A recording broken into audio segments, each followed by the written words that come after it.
other day, I lost a potential client because they literally got mad at me over the phone when I told them I wasn't just going to tell them what to do. I had to reply to Sabrina's video because one time I had this lady, she reached out to me on TikTok and she filled out an application, we had a call, and she was kind of rushing me during the sales call. Normally, I like to go through and make sure that we're on the same page. I like to get a good backstory and make sure that I understand your situation and your specific goals so that I can, first of all, know if I can even help you, and secondly, know how to help you efficiently. So she was kind of like rushing me along. She didn't really want to go through the details, which is fine. Some people know what they want and they just want to sign up. They're basically like, take my money. That's perfectly fine too. I'm like that as a buyer, but it was more to the point of like, she may as well have said like, shut your mouth. I don't want to hear anything. So it was kind of like, okay, I should have seen the red flag there because normally people like that are awful to work with, and she was.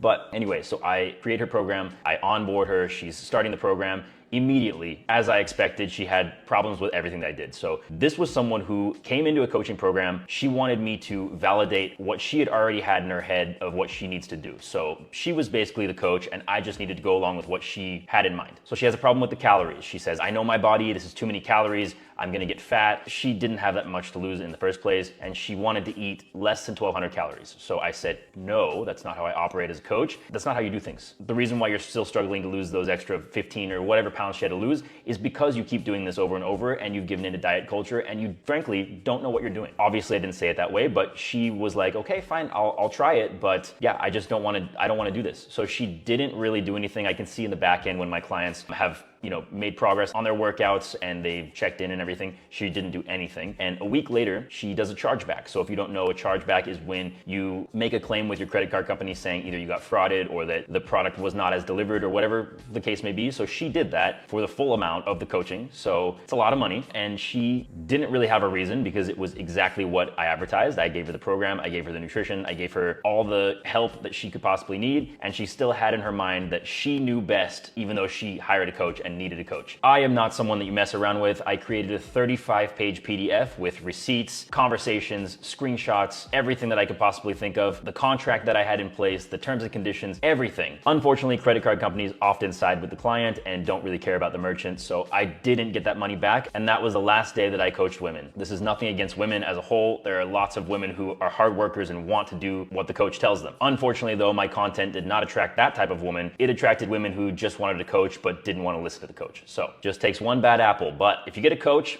listen to your coach. They know better than you do.